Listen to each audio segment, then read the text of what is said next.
Hi, my first Q&A vlog. It is currently a little bit after 8 p.m. I said I was going to do it after 10, but I was so excited to answer your questions I couldn't wait any longer. So here goes. I'm going to try and get all done without any rambling in 15 minutes or less. So let's see if I can do it. I'm not going to name any names about who asked what question because it'll just make the video longer. The first question that I was asked was actually a two-parter. How many books are you planning on writing, and the names of the books? Well, I've written Destiny's Kiss. That was published in April.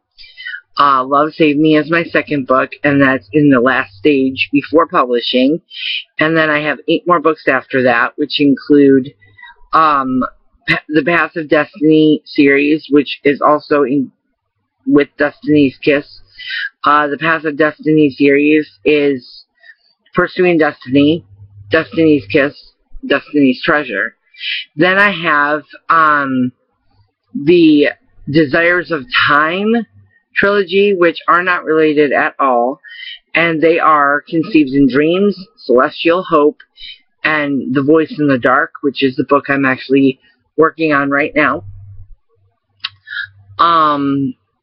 I also have Arrangement of the Heart, For the Love of the Greek, Love's Debt, and I believe that's it. So 8 in the works, 1 published, 1 not quite published yet. What was the inspiration for my Path of Destiny series? I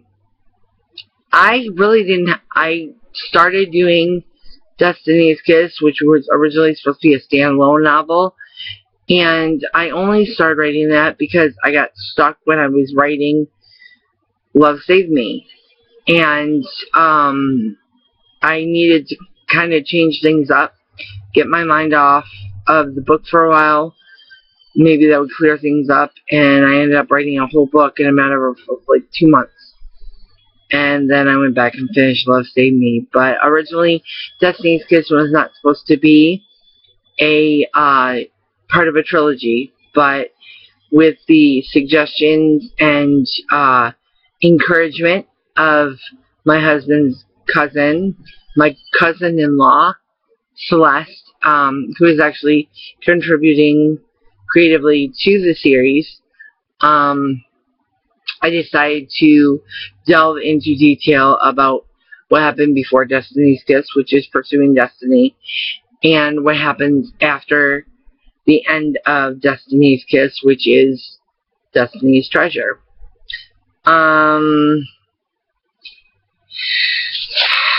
Let's see. Where do I come up with my stories?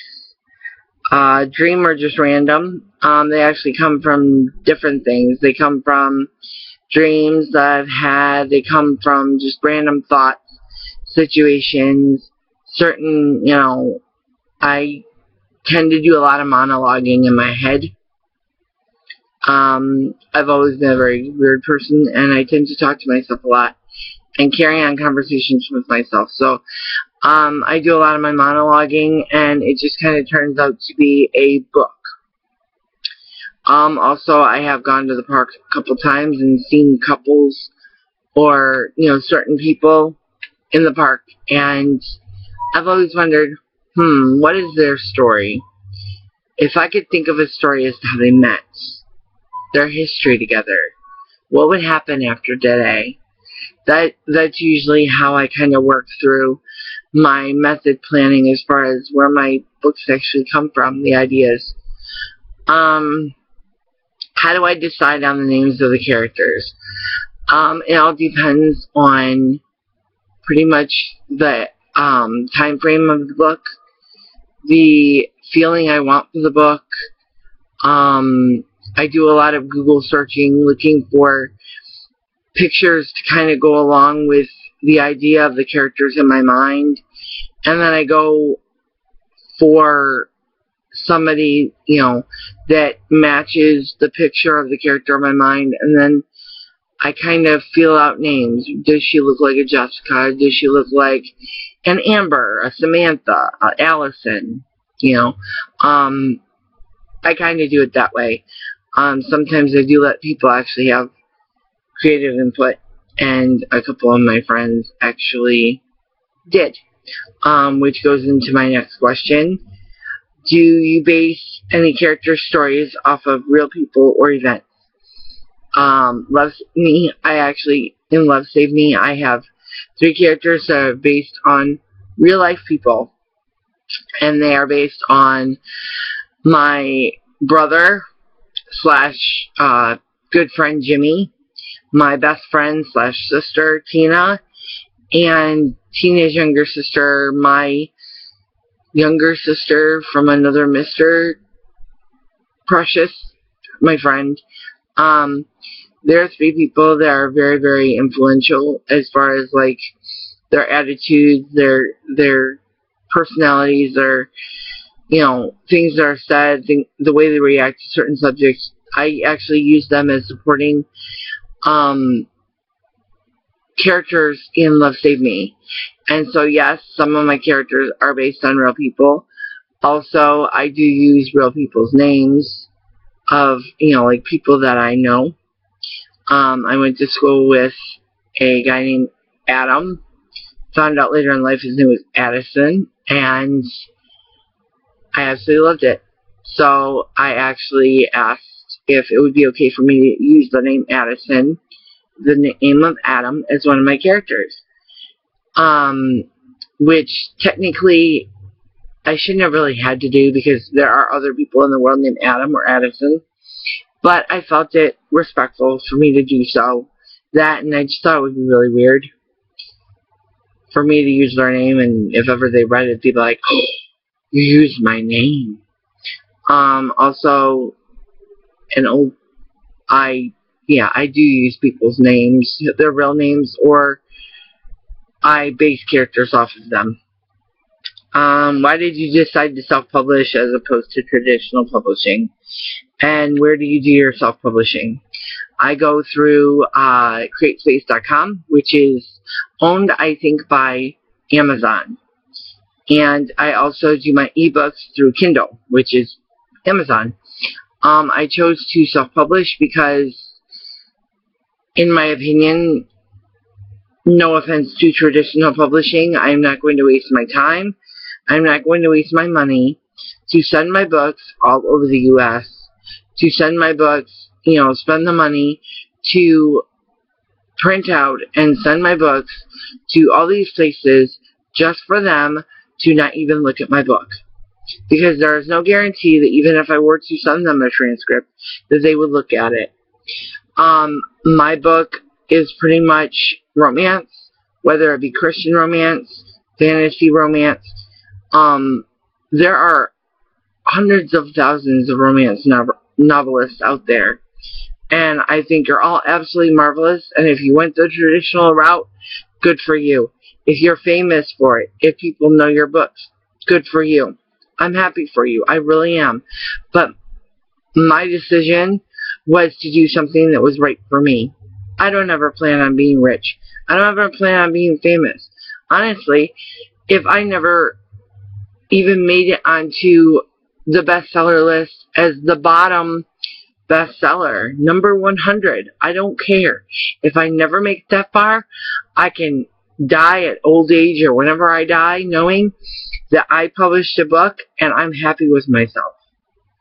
That's all there is. I'm not going to waste my time to send my book out for it not to be read, or for them to read it and tell me it's crap when it's part of me.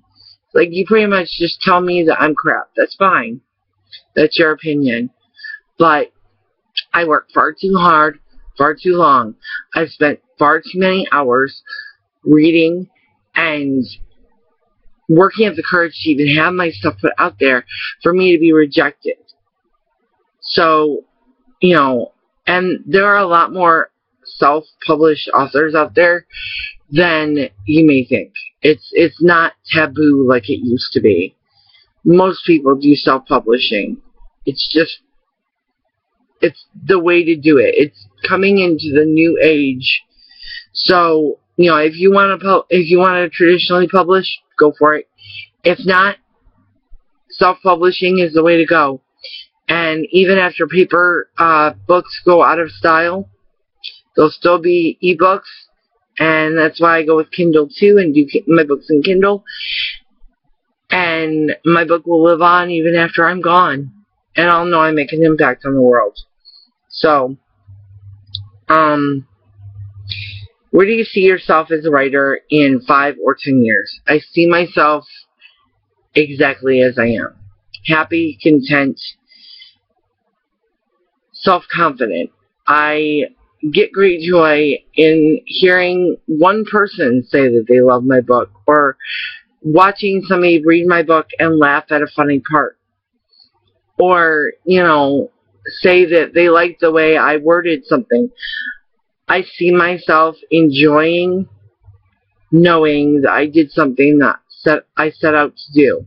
Something that I made a goal for myself, which was to be a published author. And I am now. I can say that.